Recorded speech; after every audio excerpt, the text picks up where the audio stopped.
Lelang sedikit ya. Oke. Ayo. Untai doi. Besar kiwi barhungka untai. Wah, karbo. Untai.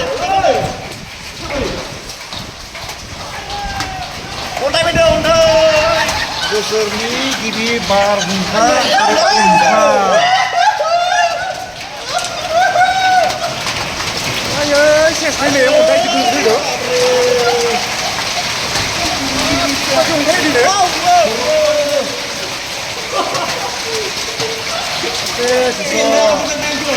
Apa berapa? Cuma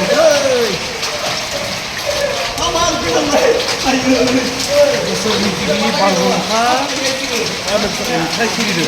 Apa kami ya?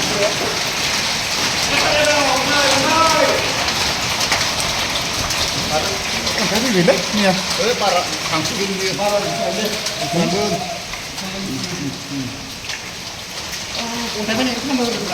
Para video, Okang ni paine. Anh Duy vẫn cứ bay lặng lại rồi. Rồi.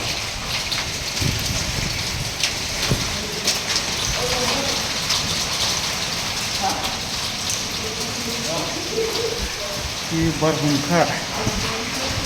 Mangre ya ke? Kujung ala sih dia. Ira gusa pudi motor para. Ayai, masa kan cukup. Apa boleh tu? Berarti normal kan jangan deh. Apa ini? Oke, apa ya tadi? Tidak. Ayo.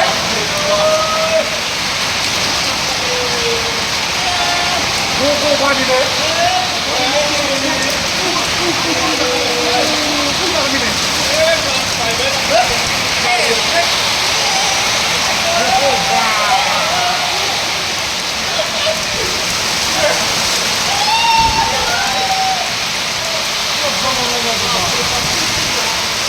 Suka sih tidak?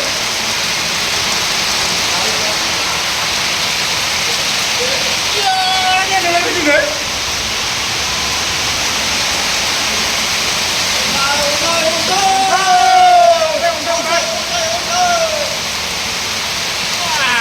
Maju ini ya.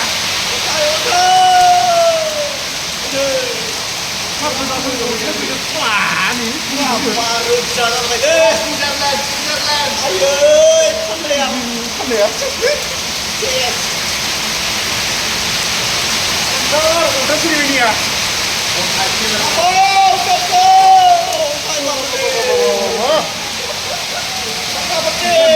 Ini ya, udah pun juga. Ayo.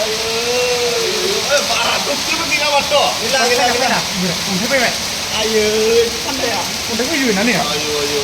Ya. Aku orang ni. Bukan ya. Yes, wes. Wah, berlah.